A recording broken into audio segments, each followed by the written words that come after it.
Welcome back to Riox Channel. Kali ini kita akan melihat dan membahas soal komentar-komentar warga Indonesia soal kedatangan Djorka ini ya, soal kemunculan Djorka ini. Jadi langsung saja kita ngobrol santai bersama Mario.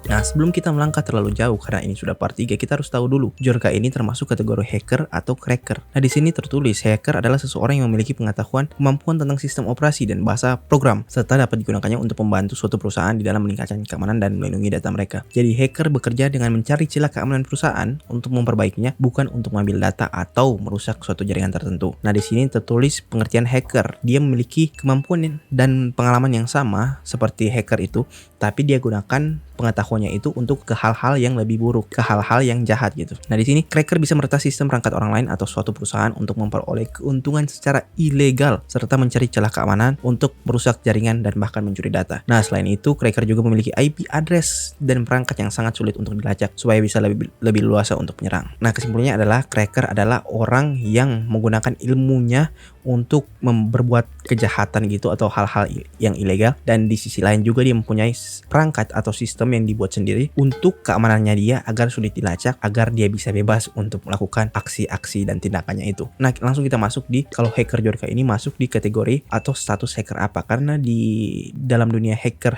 gitu yang gue tahu adalah ada 3 status utama, yaitu white hat, black hat, sama grey hat. Yang pada gampangnya black hat itu adalah hacker yang melakukan tindakan kriminal atau hal-hal yang jahat soal suatu sistem yang dimana dia menghancurkan, mengambil data-data dari suatu sistem itu dan mempublishnya atau menjualnya ke situs-situs kayak deep web, darknet, dan semacamnya. Kalau white hat ini, dia adalah orang-orang yang bertugas menjaga suatu keamanan sistem, suatu keamanan jaringan gitu agar tidak dibobol oleh si black hat ini. Si hacker-hacker jahat itu adalah white hat ya. Jadi white hat itu adalah kebalikannya. Kalau black hat itu adalah hacker-hacker jahat, white hat adalah hacker-hacker yang bertindak ke arah yang lebih positif, ke arah yang lebih baik. Namun kalau ada grey hat itu orangnya lebih ke hacker-hacker yang 50-50 gitu, 50-50. Di sisi gelapnya dia membobol suatu sistem, di sisi baiknya dia mengembalikan suatu sistem itu seperti semula, ataupun bahasa gampangnya dia memberitahu setelah dia membobol sistem itu, dia memberitahu, oh sistem ini mempunyai celah keamanan. Dia memberitahu kepada pemilik sistem itu kalau sistem ini mempunyai celah keamanan, begitu ya. Jadi langsung kita masuk di topik utama soal tanggapan-tanggapan komentar warga Indonesia mengenai hacker Djorka ini. Dari video gua siapa hacker Djorka itu yang ditonton 30.000 orang. Nah, di sini kita bisa melihat kalau ngomong-ngomong terima kasih teman-teman atau orang-orang yang sudah menonton video saya yang itu pembahasannya yang singkat padat jelas itu. Terima kasih yang sudah menontonnya. Sekalipun subscriber saya masih sedikit, tapi tidak apa-apa. Tetap semangat bikin konten. Lalu kita di sini langsung melihat ada yang mengatakan kalau dari AZM cuma ngalihin kasus Sambo. Nah, dari Ai Suherlan cuma pengalihan isu. Lalu ada komentar juga yang sempat menarik perhatian saya dari komentar Yalex. Dia mengatakan Djorka adalah akun yang dipegang oleh beberapa orang hacker yang telah berencana membuka aib pemerintah negara Indonesia. Djorka muncul karena beberapa orang hacker ini atas suruhan orang-orang Sambo. Dalam wawancara lalu, Sambo telah mengatakan kalau saya jadi tersangka, saya bakal membongkar aib institusi Polri dan aparat-aparat lainnya. Jadi intinya kawal dan jangan lupakan kasus Sambo, maka orang-orang Sambo akan membongkar kebusukan pemerintahan negeri kita. Karena Sambo, Djorka muncul. Wow ya, statement yang luar biasa ya. Jadi katanya di sini hacker Djorka itu muncul atas suruhan orang-orang Sambo. Nah, dari beberapa komentar tadi kita mendapatkan 2 poin utama, yaitu yang pertama ini hanya sebatas pengalihan isu, yang kedua apakah ini orang-orang dalam atau orang-orang di belakang layar oleh Verdi Sambo. Nah, kita masuk di poin pertama dulu, apakah ini adalah pengalihan isu Verdi Sambo. Nah, di sini tertulis sebelum adanya isu peretasan yang dilakukan Djorka, masyarakat sempat dikagetkan dengan isu pembunuhan yang didalangi oleh Verdi Sambo yang menewaskan Brigadir J. Oke, jadi sebelum ada nih misalnya ini kasus Verdi Sambo sebelum adanya Djorka. Nah, di saat Djorka muncul, kasus Verdi Sambo ini mulai perlahan turun kayak seakan terlupakan oleh masyarakat. Jadi istilahnya kita masyarakat Indonesia seakan terlupakan atau teralihkan perhatian fokus kita ke arah hacking-hackingnya Djorka ini. Nah, di sini juga tertulis dari sosiolog UNJ, dia mengatakan agar publik tidak teralihkan fokus dari kasus besar seperti pembunuhan Brigadir J oleh Verdi Sambo. Dia mengatakan juga aksi Djorka berhasil membuat lalu lintas perbincangan publik menjadi riuh. Jadi dari ruang istana, ruang universitas hingga ruang warung kopi. Di istilahnya topik obrolan soal kasus pembunuhan oleh Verdi Sambo ini langsung teralih perhatiannya ke Djorka ini dan langsung hilang perhatian kita dari kasus Verdi Sambo ini.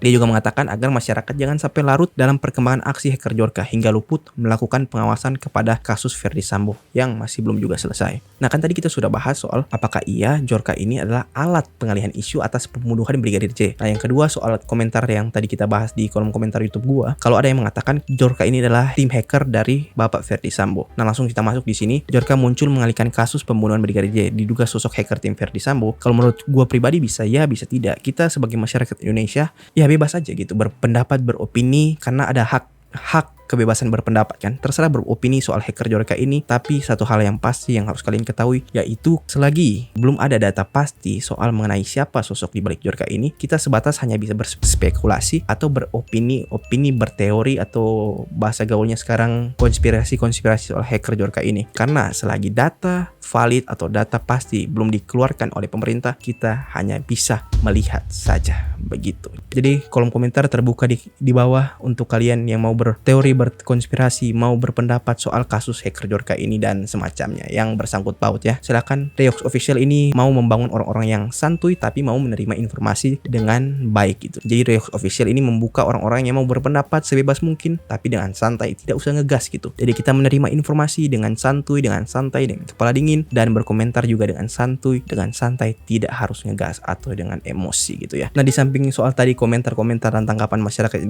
Indonesia soal Djorka itu ya. Nah di sini kita bisa lihat dari Twitter, banyak orang juga memposting hashtag Djorka. Nah di sini dari Guson dia bilang, jadi overthinking soal Djorka, apa jangan-jangan B-nya itu Bekasi, J-nya Jawa Barat, sementara or dalam bahasa Inggris artinya atau, dan clue-nya dari K artinya itu Karawang. Berarti Bekasi atau Karawang dalam artian perbatasan Bekasi Karawang gitu. Sedangkan perbatasan Bekasi Karawang itu Tanjung Pura. Apa jangan-jangan Djorka itu orang Tanjung Pura? Ya Allah. Bisa ya, bisa tidak, kita tidak tahu. Jadi gitu ya. Lalu di sini juga ada yang bikin meme ya, gue lihat tadi, mana itu? Penampakan sosok hacker di luar negeri. Nah ini, penampakan sosok hacker di Indonesia versi polisi. Funny but real, lucu tapi nyata begitu ya. Oke. Lalu dari Twitter tadi kita berpindah di YouTube. Dari Bapak Rocky Gerung, dia mengatakan hacker Djorka adalah kita. Nah, kita bisa lihat di sini. Dalam sebutannya dalam video ini dia mengatakan hacker Djorka adalah ini, dan Bapak Hersubeno Arif dia mengatakan hacker Djorka adalah ini. Nah, lihat ya. Jadi sementara kita sambil masih menduga-duga, kita sebut saja dia digital ghost. Nah, digital ghost dari Bapak Hersubeno Arif, katanya Djorka adalah digital ghost, jadi hantu digital. Nah, dari Bapak Rocky Gerung, nah kalian dengar ya. Itulah ya. Digital ghost. Nah, ya Robin Hood milenial gitu. Kalau dari Bapak Rocky Gerung katanya Djorka adalah Robin Hood milenial. Kalau kalian tidak tahu Robin Hood, yaitu dia adalah pahlawan bagi masyarakat kecil. Kalau dari cerita lamanya, dia mengambil emas-emas atau kekayaan dari orang kaya gitu, antara dia mencuri atau merampok gitu, dan membagikannya kepada masyarakat yang kurang mampu begitu ya. Jadi kalau kita mau kaitkan, kalau dari kata Bapak Rocky Gerung, dia adalah Robin Hood milenial, artinya dia mengambil atau dia membongkar data-data atau kebusukan atau minus-minusnya lah, hal-hal minus pemerintah, dan go publikan agar masyarakat tahu gitu. Jadi dia mengambil informasi dari sistemnya itu, lalu dia membagikan ke masyarakat Indonesia secara luas begitu. Itu adalah maksud dari Robin Hood milenial dari Bapak Rocky Gerung, menurut pribadi gua. Nah, oke lah teman-teman, untuk konten pada hari Selasa tanggal 20 September 2022 ini mengenai komentar dan tanggapan respon masyarakat Indonesia soal hacker Djorka sudah selesai. Bagaimana menurut kalian? Masih mau berkomentar? Masih mau lanjut part 4 dan seterusnya? Atau bagaimana? Atau kalian mau ganti topik pembahasan? Langsung saja tuliskan di kolom komentar. Silahkan berkomentar soal pembahasan ini. Terima kasih sudah menonton. Jangan lupa like, komente, dan subscribe agar channel ini semakin berkembang dan luar biasa ke depannya. Gua Mario pamit undur diri. See you on the next video. Bye bye semuanya.